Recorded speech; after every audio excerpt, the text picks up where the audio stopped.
สบายดีเด้อพี่น้องมาเข้าครัวนำกันมื้อนี้ก็ได้มื้อนี้ก็เข้าครัวเฮ็ดกับข้าวให้ลูกชายกิน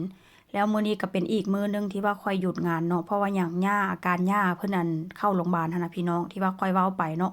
อาการย่าก็แบบว่าก็ยังบ่ทันดีขึ้นว่าเส้นซาเมื่อวานนี้อาการเพิ่นค่อนข้าง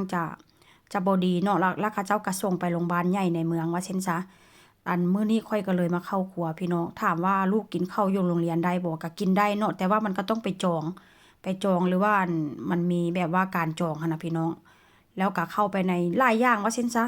แต่ว่ามื้ออื่นนี่ก็ค่อยก็ได้บอกกับเจ้าแล้วล่ะว่ามื้ออื่นนี่ลูกชายก็ต้องได้กินข้าวอยู่โรงเรียนถามว่าแพงบ่มันก็บ่ได้แพงเนาะแต่ว่า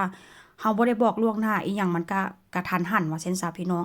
มื้อนี้ค่อยก็เลยแบบว่ามาเข้าครัวเฮ็ดสปาเกตตีแล้วก็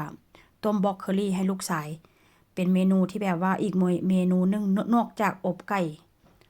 แล้วก็เป็นเมนูที่แบบว่าลูกชายมักกินเนาะมื้อนี้ค่อยก็จะผัดใส่เนื้อไก่งวงใส่เห็ดแล้วก็ใส่กระเทียมธรรมดานี่ก็จะใส่หอมป้อมหั่นน่ะพี่น้องเวลาเอาผัดหั่นน่ะเนาะค่อยๆก็จะเอาแบบว่าการหอมป้อมใส่น้ำแต่ว่ามื้อนี้การหอมป้อมบ่มีมันก็ค่อยก็เลยบ่ได้ใส่ว่าซั่นซะแต่ว่าก็แซ่บคือเก่ากิน2เมนูนี้ก็ง่ายๆแล้วก็พอแล้วล่ะพี่น้องแล้วค่อยก็จะเอาหมากไม้หรือว่าจะเอาของแบบว่าเป็นพวกโยกอกโยเกิร์ตหั่นน่ะพี่น้องตบตูดทีหลัง เพื่อว่าจะให้ลูกชายอิ่มว่าเส้นซะแต่ว่าสปาเกตตีถ้วยเดียวนี่ก็อิ่มแล้วล่ะพี่น้องเพราะว่าลูกชายนี่ก็ดีแต่ว่าลูกชายเป็นคนกินง่ายอยู่ง่ายพี่น้องเอายังให้กินก็กินว่าเส้นซะ